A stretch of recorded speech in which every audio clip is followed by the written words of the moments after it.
It was just a year ago this week that Francois Duvalier, president for life of the Caribbean Republic of Haiti, died and passed on his rule to his young son, Jean-Claude. During the 14 years that Papa Doc was in the palace in Port-au-Prince, tales of savagery there became a commonplace. His dread Tonton Macoute, his secret police, imposed a rule as fearful as any in the long and bloody history of Haiti. But what has happened in the years since Papa Doc died? 60 Minutes went to Haiti to find out. We begin with a recital of some basic, if unlovely, facts of Haitian life. For 167 years, ever since its revolution dislodged the French in 1804, Haiti has been torn by terror, bloodshed, and despair.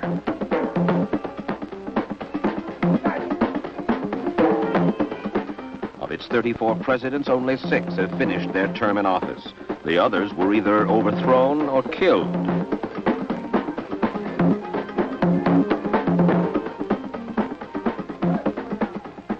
Still, Haiti likes to call itself the Pearl of the Antilles. It had surely been that for the French, said to be the richest, the most prosperous colony in all the world. Coffee and sugar, mahogany and molasses were the treasures. But after the 500,000 blacks revolted against their white masters, they began to fight among themselves. The agricultural economy disintegrated. The big plantations were broken up.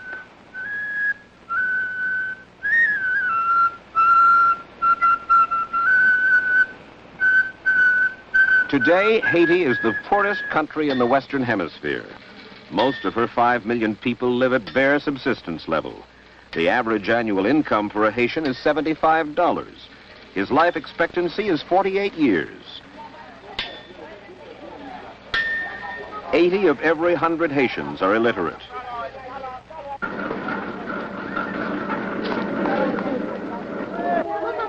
And like so many undeveloped countries, this one too is in the middle of a population explosion.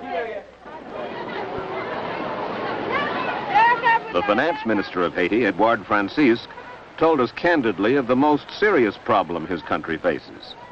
How serious is the unemployment? What is the unemployment rate? It is a very big problem. I guess that 70% of the active population in Haiti is composed of unemployed. Of course, some of them live on a subsistence economy rather than a money Yes, as a matter of fact, we have around 80% of the total population of Haiti living in the countryside, in the rural area, but living on an agricultural of subsistence.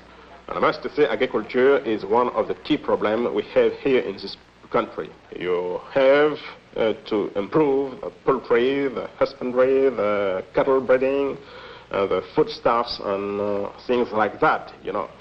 But we do have also a big part of this agriculture dedicated to exportation. And we do have some cocoa, sugarcane, and things like that, you know, for exportation.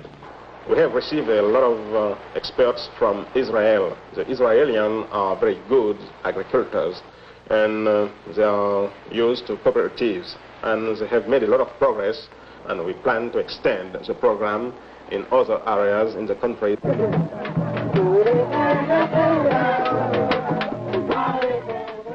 The Haitian peasant has heard promises and optimism before, but promises and optimism have not put food into his belly nor money in his pockets. His leaders have enriched themselves. They have milked the country and deposited the proceeds in their foreign bank accounts. They have kept the peasant ignorant while they fought among themselves for the palace spoils. While through the years, in their voodoo and their rah-rah, the peasant, in the countryside and in the city, has eked out his existence.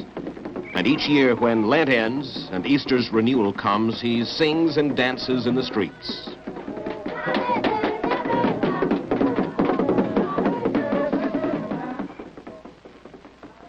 Here lies Papa Doc, Francois Duvalier, the 34th president of Haiti. He ruled this black republic from 1957 to 71.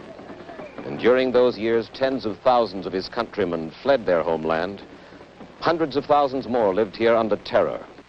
If the king is dead, long live the new king, Baby Doc, Jean-Claude Duvalier, 20 years old, now at the end of his first year in power. A year in which, it seems, the winds of change began to blow in Haiti.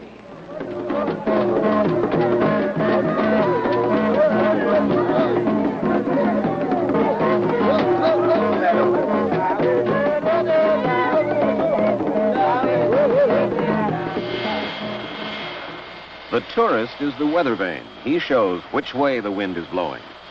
27 planes a week unloaded their cargoes of the curious this season in Port-au-Prince.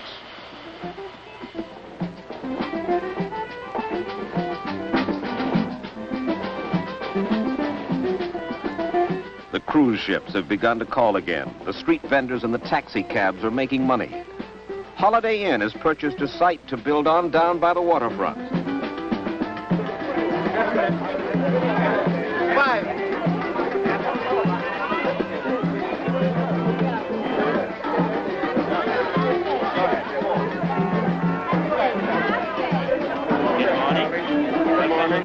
They come in search of something comfortably exotic, and they feel a good deal safer now that Papa Doc is gone.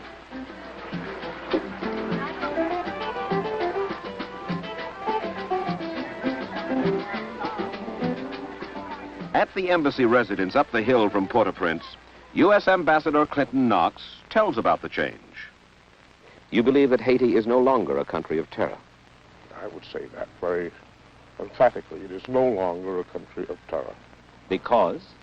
Because they realize that the need, if there ever were a great need for the tonton macoute, had disappeared, and they no longer had any interest in them, and they also felt that it was necessary to begin to turn the country around in terms of its image. Francois Duvalier, Papa Doc, built a monument to himself, and he called it Duvalierville.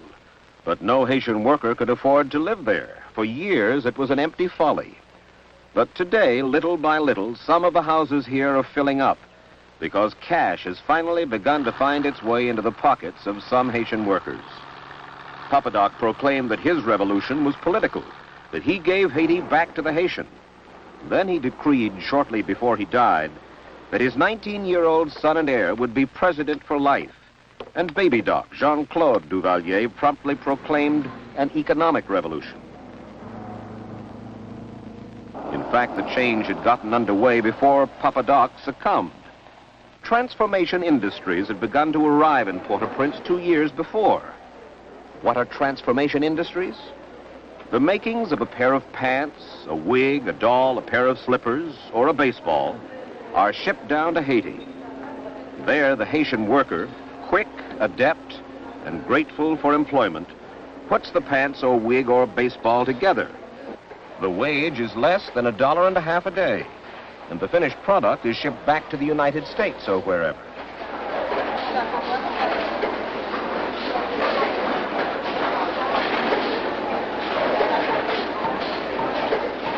$10,000 workers in Port-au-Prince now make their living this way. More and more small industries are moving in, encouraged by the fact that the hydroelectric plant is finally completed. The power is on. The government and the tax structure is bidding them welcome.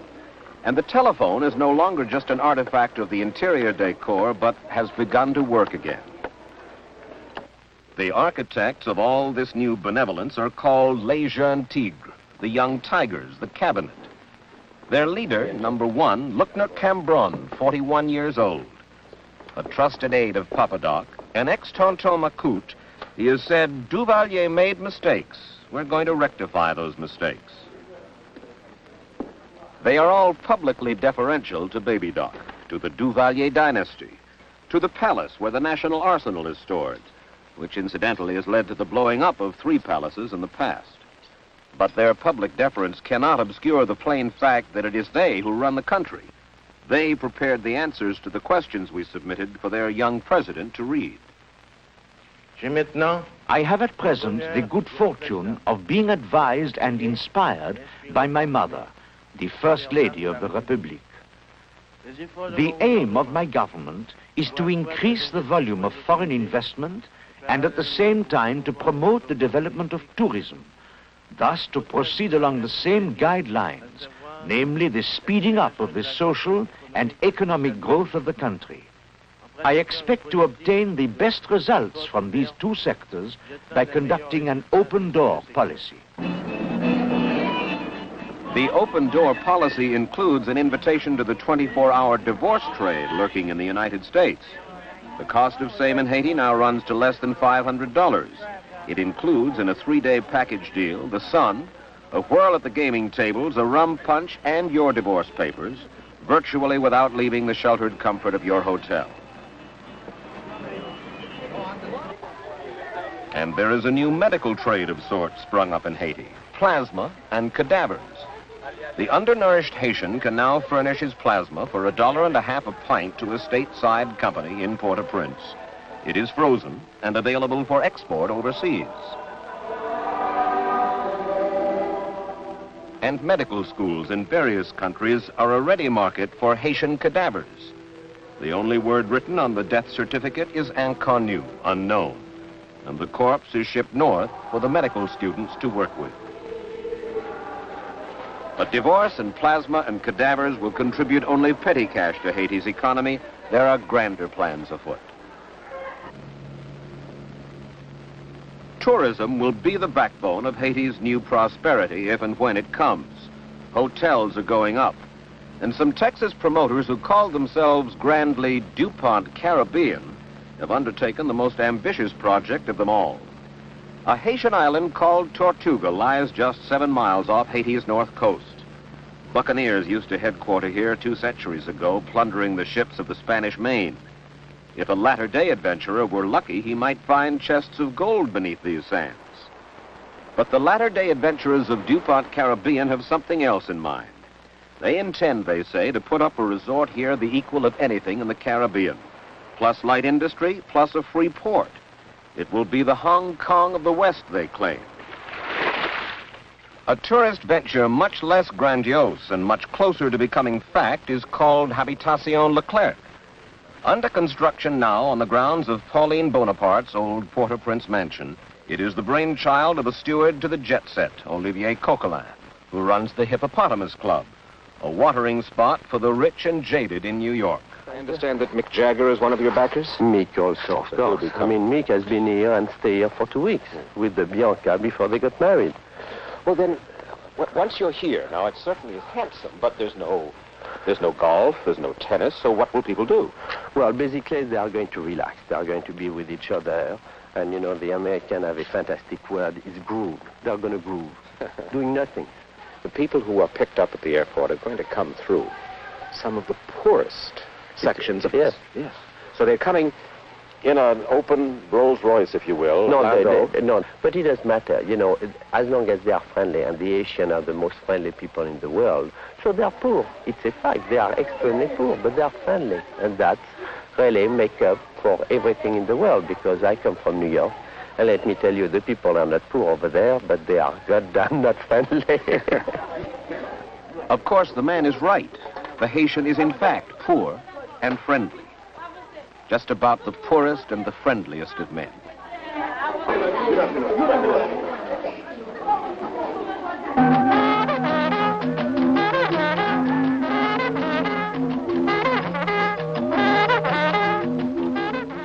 Their art shows it best of all. The Haitian primitive, full of color and vitality, full of innocence.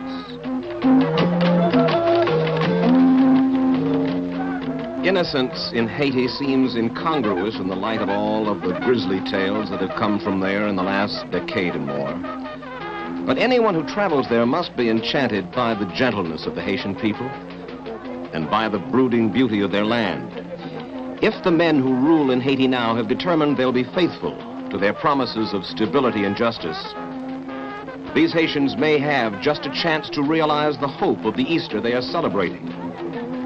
These Haitians who have sung and danced their way through so many hopeless years.